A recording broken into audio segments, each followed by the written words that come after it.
Again, good evening, Chairs Beckerfin and Mariani and members. My name again is Michelle Gross, and I am the president of Communities United Against Police Brutality. We are in our 22nd year of working for professional, accountable, and constitutional policing. I personally have been involved in the efforts for police accountability and professional policing for 34 years. When this report came out, people like me felt vindicated. These are the very things I have been talking about in this city of Minneapolis for 30 years. And the city could have been listening to the members of the community, not just me. I don't think I'm a renegade or by myself.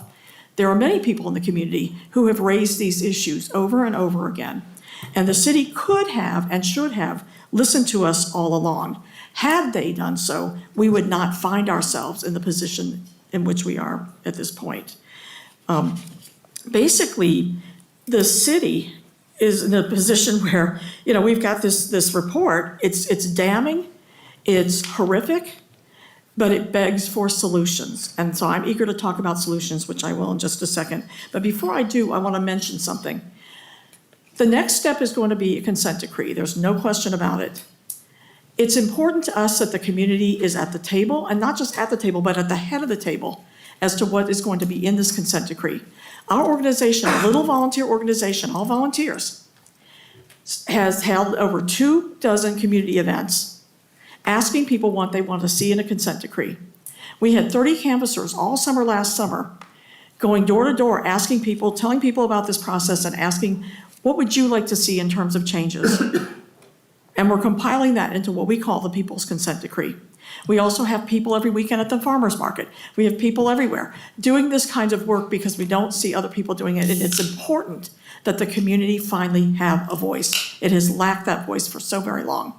And so we're doing this work. So we're not just here to talk and complain. We are people who do the work on the ground, and we do it without pay. But I'm grateful for this opportunity to talk to you about this because, as I said, that report begs for solutions. And what can you as legislators do? We're talking about Minneapolis, and so many people in the room are going to say, well, I don't represent Minneapolis. That's just one police department in our whole state with many police departments.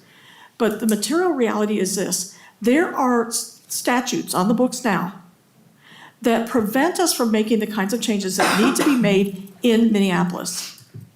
There are statutes that haven't been passed that could allow us to make the changes we need to make in Minneapolis. We have brought a package of bills to this body multiple times to ask for the changes we needed.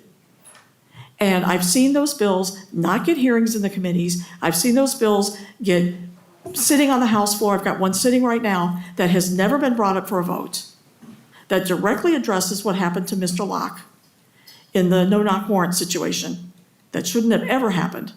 And it's frustrating. As somebody who's been, again, doing this work a long, long time, what I have seen in the 2 years nearly since Mr. Floyd was killed is a lack of effort by the legislature, a lack of effort by the city, and to do really, truly meaningful legislative work that could change things and enable us to make the changes we make in Minneapolis. And again, like I tell you, we're not just sitting around complaining. I'm on the mayor's work group to try to make recommendations to get the mayor doing some things now before consent decree comes. I'm working it. I'm doing these things as a volunteer. I'm on the Post Board Rules Advisory Committee, pushing for those rules that will hold officers accountable even if they haven't been convicted of a felony. We need those kinds of things in place, but we need you to help us as well. And so that's what I'm here to do, to talk about. So some of the kinds of bills, and not all of them because we don't have enough time, but for example, we have asked you to end Minnesota Statute 626.89, Subdivision 17. That particular piece of legislation prevents communities from having oversight of our police departments, and it needs to go. And we have asked for this now for multiple years. We have asked for law enforcement officers to be required to carry professional liability insurance as a condition of employment. Our organization developed this concept. We worked with insurance professionals, we worked with actuaries, we worked with law enforcement, we worked with labor experts. We have the expertise to make this thing happen. And instead of passing it, what we got was a study that never even happened. We have asked for the creation of an independent investigatory, or an independent prosecutory office with investigative powers, so that police critical incidents can be investigated by a truly neutral body and acted on accordingly. That never came to light. We couldn't even get a hearing on that one. We have worked to ensure that the efforts by the Post Board to address their deficiencies as a board, because, remember that even to this day, they cannot take action on an officer's license until that officer has been convicted of a felony or some gross misdemeanors. And people may not be aware of this in this room, but Mr. Chauvin, he had an active Minneapolis Minnesota law enforcement license.